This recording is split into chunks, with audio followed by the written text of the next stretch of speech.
আসসালামু আলাইকুম, আশা করি আপনারা সবাই অনেক ভালো আছেন। সিএসএস এর এই পর্বে আমরা ট্রানজিশন নিয়ে আলোচনা করব। খুবই ইম্পর্টেন্ট একটা টপিক। আজকের বেশি কথা বলতেছি না, সরাসরি মূল কাজে চলে যাচ্ছি। এখানে আমরা HTML ফাইলটিকে ওপেন করেছি এবং এটা হচ্ছে আমাদের CSS ফাইল। এই দুইটা ফাইলের মধ্যে আমরা কানেকশন করে নিয়েছি একটা লিঙ্ক ট্যাগের মাধ্যমে। দেখুন এখানে লিঙ্ক ট্যাগের মাধ্যমে HTML ফাইলের সাথে CSS ফাইলটিকে কানেকশন করে নিয়েছি এবং CSS ফাইলে আমি আগে থেকে কমেন্ট করে কিছু কাজ করে রেখেছি যাতে আপনাদেরকে কাজগুলো খুব সহজে বোঝাতে পারি। প্রথমে আমরা ট্রানজিশন নিয়ে যেহেতু আলোচনা করব, প্রথমে আমি এখানে একটা ডিআইভি নিচ্ছি যাতে আপনাদেরকে খুব সহজে কাজগুলো বোঝাতে পারি।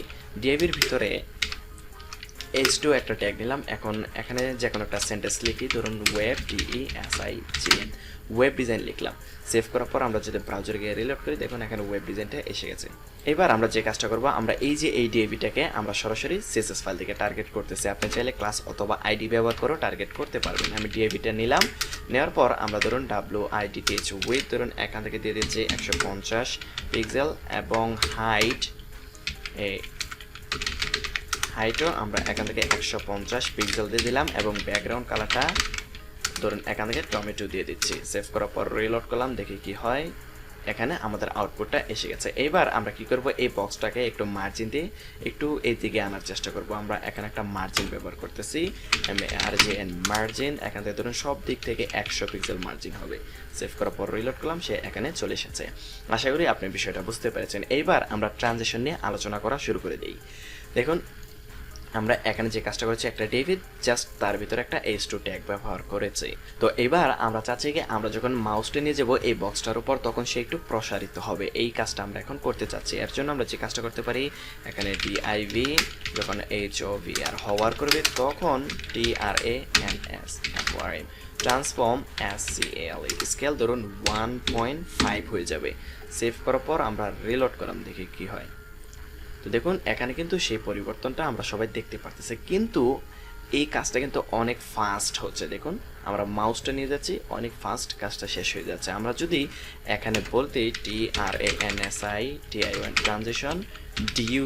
ট্রানজিশন ডিউরেশন ধরুন 1S, মানে 1 সেকেন্ডের মধ্যে সে কাজটা কমপ্লিট করবে। সেভ করার পর আমরা যদি রিলোড করি, তাহলে দেখুন সে কিন্তু একটু স্মুথলি কাজ করতেছে, মানে 1 সেকেন্ডের মধ্যে কাজটা কমপ্লিট করতেছে। আমরা যদি এখানে একটু বাড়িয়ে দিই 2 সেকেন্ড, তাহলে দেখুন কি, সেভ করার পর রিলোড করলাম, সে 2 সেকেন্ডের মধ্যে কাজটা কমপ্লিট করতেছে। আশা করি বিষয়টা বুঝতে পেরেছেন। এটা হচ্ছে আমাদের ট্রানজিশন ডিউরেশনের কাজ। এখন আমরা চাইলে কিন্তু তাকে একটু মানে ট্রানজিশন ডিলে ব্যবহার করতে পারি। যেমন দেখুন আমি যদি এখানে বলতে TRANSITION ট্রানজিশন, আমরা এখান থেকে ট্রানজিশন ডিলে 1S করে দিলাম। এই ট্রানজিশন ডিলেটা কিভাবে কাজ করে, ট্রানজিশন ডিলেটার কাজ হচ্ছে, আমরা যখন মাউসটা নিয়ে যাব, সে 1 সেকেন্ড পর কাজটা স্টার্ট করবে, মানে সে 1 সেকেন্ড ডিলামি করবে আর কি। দেখুন আমরা যদি রিলোড করি, তাহলে কি হয়, দেখুন আমরা যখন মাউসটা নিয়ে যাচ্ছি, সে 1 সেকেন্ড অপেক্ষা করতেছে, তারপর কিন্তু কাজটা স্টার্ট করে দিয়েছে। আমি যদি এখান থেকে ট্রানজিশন ডিলেটা 2S দিয়ে দিই, তাহলে আপনারা আরও ভালো বুঝতে পারবেন। আমি রিলোড করলাম, রিলোড করার পর দেখুন সে 2 সেকেন্ড পর কাজটা স্টার্ট করে দিয়েছে। আমি যখন এখানে হোভার করলাম, 2 সেকেন্ড পর কাজটা স্টার্ট করতেছে সে। আশা করি বিষয়টা বুঝতে পেরেছেন। আমরা যদি এখানে বলে দেই যে কালারটাও চেঞ্জ করবে, COLOR কালার ধরুন #FFF, মানে হচ্ছে সাদা কালার যেটা। তো এখন দেখুন আমরা কি বলে দিয়েছি, যখন ডিএভির মধ্যে হোভার করবে, তার ভিতরে যে ট্যাগসগুলো থাকবে তার কালারটাও হোয়াইট হয়ে যাবে। সেভ করার পর রিলোড করলাম, দেখুন কি হয়। আমরা যখন হোভার করতেছি, 2 সেকেন্ড ডিলে করতেছে, তারপর কাজটা স্টার্ট করে দিচ্ছে এবং 2 সেকেন্ড পরে আমাদের এটার কালারটাও হোয়াইট হয়ে গেছে, মানে কাজটা কমপ্লিট করতে 2 সেকেন্ড সময় লেগেছে এবং সে 2 সেকেন্ড ডিলে করেছে। আশা করি বিষয়টা বুঝতে পেরেছেন। দেখুন আবার 2 সেকেন্ড ডিলে করবে, তারপর কাজটা কমপ্লিট করবে। আমরা যখন মাউসটা নিয়ে যাচ্ছি, 2 সেকেন্ড ডিলে করতেছে, তারপর কাজটা স্টার্ট করে দিয়েছে, কাজটা কমপ্লিট করতে 2 সেকেন্ড সময় সে নিয়েছে। এটা হচ্ছে আমাদের ট্রানজিশন ডিউরেশন এবং ট্রানজিশন ডিলের কাজ। আমি ট্রানজিশন ডিলেটা এখান থেকে ডিলিট করে দিচ্ছি। এখন আমরা আরেকটা বিষয় নিয়ে আলোচনা করব। দেখুন এখানে কি হচ্ছে, আমি যখন মাউসটা নিয়ে যাচ্ছি, আমাদের এই টেক্সটটা কিন্তু চেঞ্জ হতেও, কিন্তু আমাদের টেক্সটের কালারটা চেঞ্জ হতেও কিন্তু 2 সেকেন্ড সময় লাগতেছে। আপনারা লক্ষ্য করুন, আমি যখন মাউসটা নিয়ে যাচ্ছি, এর উপরও কিন্তু আমাদের এই যে ট্রানজিশন ডিউরেশন, এটাও কিন্তু আমাদের এই এর উপরও কিন্তু প্রয়োগ হচ্ছে, রাইট? দেখুন আমরা যদি এখান থেকে 3 সেকেন্ড দিয়ে দিই, দেখুন কি হয়। আমি যদি এখন যদি আমি মাউসটা নিয়ে যাই, দেখুন আমাদের এটার কালারও কিন্তু চেঞ্জ হতে 3 সেকেন্ড সময় লাগতেছে। তার মানে এই ট্রানজ্যাকশন ডিউরেশন আমরা যখন ব্যবহার করতেছি তখন কিন্তু এর ভিতরে মানে এই ডিএবি পুরো ডিএবির ভিতরে কিন্তু সেই ট্রানজ্যাকশন ডিউরেশনটা অ্যাপ্লাই করার চেষ্টা করতেছে। এখন আমরা কিন্তু চাইলে এখন আলাদাভাবে বলে দিতে পারি যে তুমি কালারটা চেঞ্জ করার জন্য এত সেকেন্ড সময় নেবা, তুমি তোমার ডিএবিটাকে বড় করার জন্য মানে প্রসারিত করার জন্য তুমি এত সেকেন্ড সময় নেবে। আমরা চাইলে সেটা আলাদাভাবে বলে দিতে পারি। যেমন দেখুন আমি যদি এখানে বলে দিই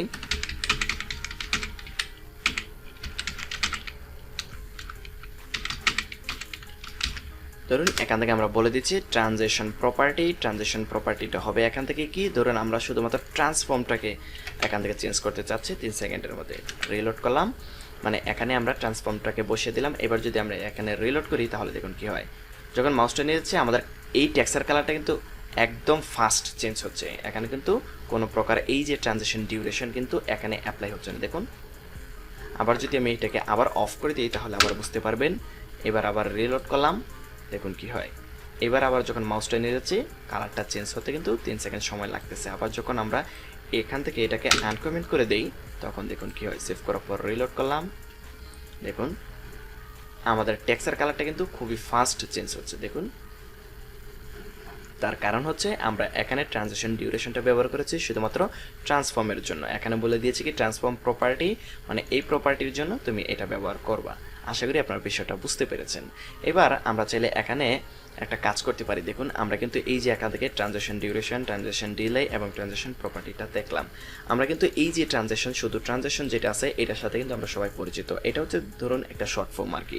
আমরা চাইলে এইটার মাধ্যমে কিন্তু কাজটা করতে পারবো। যেমন দেখুন আমি যদি এটা ডিলিট করে দেই, ধরুন আমরা এখান থেকে ট্রানজিশনটা ব্যবহার করতেছি শুধু TRANS, শুধু ট্রানজিশনটা ব্যবহার করলাম। এবার যদি আমি 1S দিয়ে দিই দেখুন কি হয়, শুধু ট্রানজিশন 1S দিয়ে দিলাম। এবার সেভ করার পর যদি রিলোড করি তাহলে দেখুন সবগুলো কাজ কমপ্লিট করতে কিন্তু সে 1S নিচ্ছে। মানে এইবার কিন্তু সে এটার উপরও কিন্তু মানে এই যে কালারটা চেঞ্জ করার জন্য কিন্তু সে 1 সেকেন্ড সময় নিচ্ছে এবং ট্রান্সফর্ম এইটা কাজ করার জন্য কিন্তু আমাদের কাছ থেকে 1 সেকেন্ড সময় নিচ্ছে। আমরা যদি এখানে বলে দিই যদি এই যে এইটাকে মানে শুধুমাত্র সে ট্রান্সফর্মের ক্ষেত্রে এটা ব্যবহার করবে, আমি যদি এখান থেকে জাস্ট এটাকে কপি করে আমি এখানে একটু বসিয়ে দিলাম। আমরা বলে দিলাম কি ট্রানজিশনটা শুধুমাত্র ট্রান্সফর্মের ক্ষেত্রেই ব্যবহার করা হবে। সেভ করার পর রিলোড করলাম, দেখুন কি হয় আমাদের টেক্সচার কালারটা কিন্তু খুবই ফাস্টে চেঞ্জ হচ্ছে। দেখুন এখন আমরা একটু ট্রানজিশন টাইমিং ফাংশন নিয়ে আলোচনা করি। এখান থেকে আমি এতটুকু ডিলিট করে দিচ্ছি। এখন আমি যদি এখানে বলি TIMIN যে টাইমিং ফাংশন, এখন এই যে ট্রানজিশন টাইমিং ফাংশন এখানে কিন্তু আমরা চাইলে অনেকগুলো প্রপার্টি ব্যবহার করতে পারবো। যেমন EASE আমি যদি দেওয়ার পর আমি যদি এখান থেকে সেভ করার পর রিলোড করি তাহলে দেখুন এর পরিবর্তনটা আপনারা দেখতে পারবেন।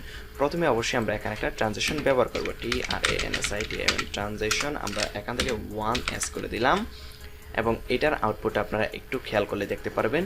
সেভ করার পর রিলোড করলাম। এখানে এইটার মধ্যে আপনাদেরকে যদি আমি পরিবর্তনটা দেখাতে চাই তাহলে আপনারা খুব ভালোভাবে বুঝতে হলে মানে এখানে তেমন কোনো পরিবর্তন আসে না আর কি। এখানে ইজি, তারপর এখানে আমরা ব্যবহার করতে পারবো IN যে ইন। দেখুন আমি যদি সেভ করার পর রিলোড করি তাহলে দেখুন মানে এখানে কি মানে আমাদের কাজটা স্টার্ট হতে কতটুকু সময় নেয়, কাজটা কমপ্লিট হতে কতটুকু সময় নেয়। দেখুন কি হচ্ছে যখন এটা আস্তে আস্তে স্টার্ট হচ্ছে একদম শেষে গিয়ে ফাস্ট চেঞ্জ হচ্ছে। দেখুন আমি যদি এটাকে একটু কমেন্ট করে দিই, এবার যদি রিলোড করি দেখুন কি হয়। দেখুন এখানে কি পরিবর্তন, আর যদি আমি এটাকে ওপেন করে দিই এবার রিলোড করলাম দেখুন এবার কি হয়। দেখুন শেষে গিয়ে একটু ফাস্ট চেঞ্জ হচ্ছে। আশা করি বিষয়টা বুঝতে পেরেছেন। এবার যদি আমরা চাইলে এখানে OUT আউটও ব্যবহার করতে পারি। সেভ করার পর রিলোড করলাম, দেখুন আশা করি আপনি বিষয়টা বুঝতে পেরেছেন। এবার আমি যদি এখানে চাইলে ইন আউটও ব্যবহার করতে পারি। দেখুন আমি যদি সেভ করার পর রিলোড করি তাহলে দেখুন কি হয়। এখানে খুব বেশি পরিবর্তন আপনারা হয়তোবা লক্ষ্য করতে পারবেন না। একটু পরে আমি আরেকটা কাজ আপনাদেরকে দেখাবো। এবার এখানে চাইলে আমরা লিনিয়ারও ব্যবহার করতে পারি, LINEAR। আমি প্রপার্টিগুলো আপনাদেরকে দেখালাম। আপনারা যে কাজটা করবেন প্রতিটা বক্সের মধ্যে আলাদা আলাদাভাবে ব্যবহার করবেন, তাহলে আপনার পরিবর্তনটা খুব সহজেই ধরতে পারবেন। এছাড়া হয়তো বা আপনারা পরিবর্তনটা খুব ভালোভাবে বুঝতে পারবেন না। আপনারা যে কাজটা করবেন এরকমভাবে 4-5টা ডিপ তৈরি করবেন। এই ডিএভিগুলোর মধ্যে আপনারা এই এখানে যে প্রপার্টিগুলো দেখালাম এই প্রপার্টিগুলো আলাদা আলাদাভাবে ব্যবহার করবেন, তাহলে আপনারা খুব সহজে পরিবর্তনগুলো ধরতে পারবেন। এখন দেখুন আমি যদি এখান থেকে ইন্সপেক্ট এলিমেন্টে যাই, এবং এই যে এখানে দেখুন লিনিয়ার দেওয়া আছে, এখান থেকে আমরা যদি ক্লিক করি তাহলে দেখুন এই যে এখানে এর প্রিভিউটা দেখতে পারবেন যে এটা কিভাবে কাজ করবে। দেখুন আমি যদি এখান থেকে এগুলো চাইলে কিন্তু আমরা পরিবর্তন করতে পারবো। দেখুন এখান থেকে আমরা যদি একটু কমিয়ে বাড়িয়ে দিই, তাহলে দেখুন কি হয়, এবার কিন্তু এটা সেইভাবেই কাজ করতেছে। দেখুন আমরা এখান থেকে যদি আরেকটু বাড়িয়ে দিই, দেখুন প্রথমে একটু জোরে স্টার্ট হবে এবং শেষে গিয়ে আস্তে শেষ হবে। দেখুন সেটা কিন্তু এখানে হচ্ছে।